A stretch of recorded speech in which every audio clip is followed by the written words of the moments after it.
నమస్తే తెలంగాణ చూద్దాం మనం. నమస్తే తెలంగాణలో బ్యానర్‌గా ఏం చేశారు? మహిళా సైన్యం సిద్ధం చేద్దాం. తెలంగాణ అస్తిత్వ పతాకాన్ని శాశ్వతంగా నిలుపుదాం. మహిళలు మనమే అస్త్రాలు అందించాలి. వారిలో నాయకత్వ పటిమను పెంపొందించాలి. రేపటి కోసం మహిళా సమాజాన్ని సన్నద్ధం చేయాలి. ఇది రాజకీయ పార్టీగా బీఆర్ఎస్‌పై గురుతర బాధ్యత. ప్రతి మహిళలో తెలంగాణ భావన పొందుగొలపాలి. ఇప్పుడు ఇంత గుర్తొచ్చారు మహిళలంటే ఈయనకి. ఒక్క మహిళకి మంత్రి పదవి ఇచ్చాడు ఆయన. అసలు వీళ్ళ అధికారంలో ఉంటే వీళ్ళంతా ఇక్కడ కూర్చునేవాళ్ళ? కూర్చునేవాళ్ళ ఇంతసేపు మాట్లాడుతుండేనా ఇప్పుడు వీళ్ళల్లో మన అపాయింట్మెంట్ కోసం పావని గౌడ్ గారు లాంటి వాళ్ళు చాలా మంది పార్టీ వాయిస్ వినిపిస్తుంటారు. వాళ్ళు లేరు ఇక్కడ. మరి నాకు కనపడుతున్న వాళ్ళు ఎవరు? వీళ్ళలో ఒక్క మహిళకి మీరు మంత్రి పదవి ఇచ్చారండి మీ హయాంలో? మహిళలపైన ప్రేమ పుట్టుకొచ్చింది ఇప్పుడు మీకు? అక్కడ గడబిడ, ఇక్కడ గప్చుప్. Central silence. కేంద్రం మౌనం వెనుక మర్మమేంటి? కుమ్మక్కయ్యారా? విచారణ చేస్తారని ఈయన అంటున్నాడు. ఇక ములుగు రోడ్ షోలో శిశు మృతదేహాన్ని చూపిస్తున్న బాధిత కుటుంబ సభ్యులను పట్టించుకొని ముందుకు సాగుతున్న మంత్రి పొంగిలేటి సీతక్క. పసి ప్రాణమా పోని, ఓ తల్లి రోదన మధ్య మంత్రుల రోడ్ షో.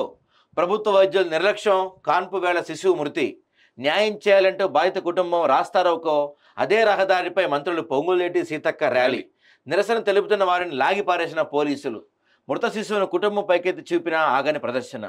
వారి రోజున పట్టించుకోకుండానే ముందు సాగిన మంత్రులంట. దారుణం కదా. జలమండలిపై మెగా భారం.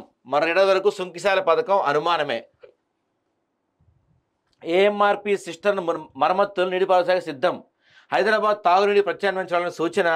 120 కోట్లతో 5వ మోటార్ ఏర్పాటుకు సర్కార్ నిర్ణయం. జలమండలి నిధులతోనే పనులు చేయబోతున్న ఇరిగేషన్ శాఖ. Gig bill go back. Rahul Gandhi మెప్పు కోసమే ముసాయిదా బిల్. మేనిఫెస్టో హామీ లేకపోవడాన్ని వ్యతిరేకిస్తున్నాం.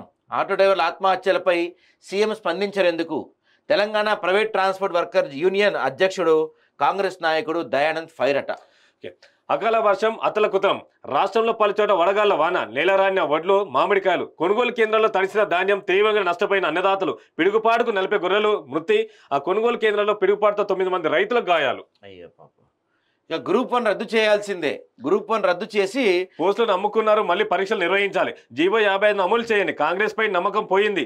బగ్గుమన్న గ్రూప్ 1 అభ్యర్థులు. దద్దరిల్లా ఇంద్రపార్క్ ధర్నా చౌక్. సో ఇదండి మనకి నమస్తే తెలంగాణలో ప్రధానంగా కనపడుతున్న వార్తా అంశాలు.